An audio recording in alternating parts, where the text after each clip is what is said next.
found a guest in the house, or they brought new eyes, or were blind before, or rasping branches tore their eyelids, or there are new things in the American land.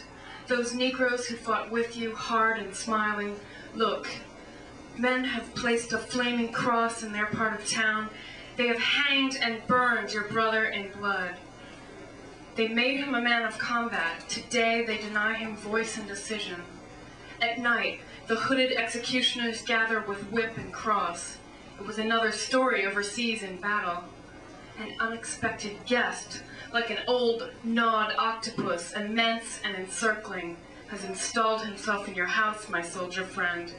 The press exudes the ancient venom, distilled in Berlin.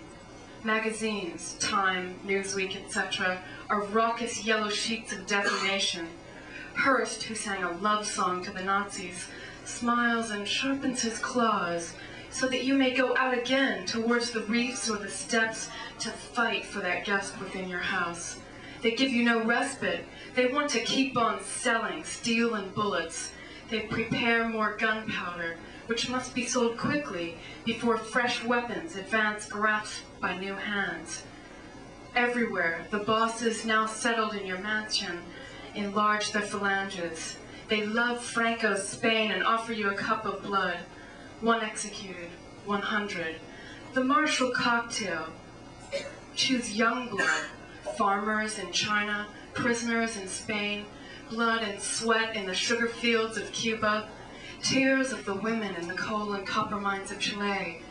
Next, beat it with energy, like blows with the truncheon. And don't forget the ice cubes and some drops from the song, "Let us defend Christian culture."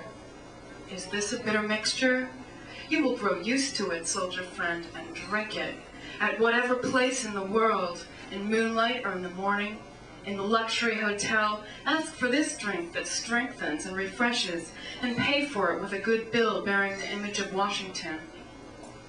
You have also discovered that Charles Chaplin, last father of tenderness in the world, is defamed, and that the writers, Howard Fast and others, the scientists and artists of your country, must submit to being judged for un-American thoughts before a tribunal of merchants enriched by the war.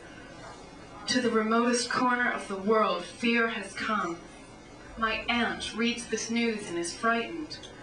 All the eyes on earth watch these courts of shame and vengeance. This is the justice of blood-stained Babbitts, of the slaveholders, the assassins of Lincoln.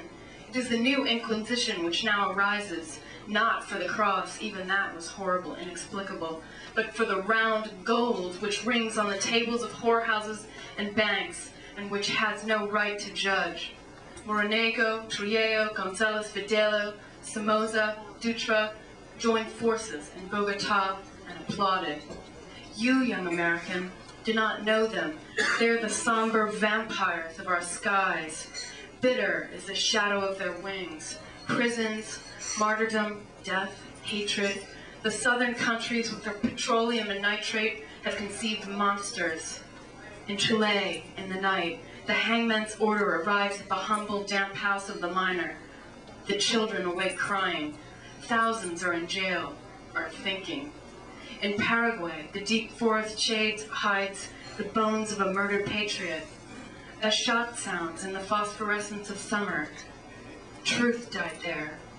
In Santo Domingo, why didn't Mr. Vanderburg, Mr. Armour, Mr. Marshall, Mr. Hearst intervene to defend the West? Tormented, aroused in the night, why was the president of Nicaragua driven to flight, to death and exile? Bananas must be defended there, not liberties, and Somoza will suffice for this. These great victorious ideas penetrate Greece and China to aid governments stained like dirty carpets. Ah, soldier,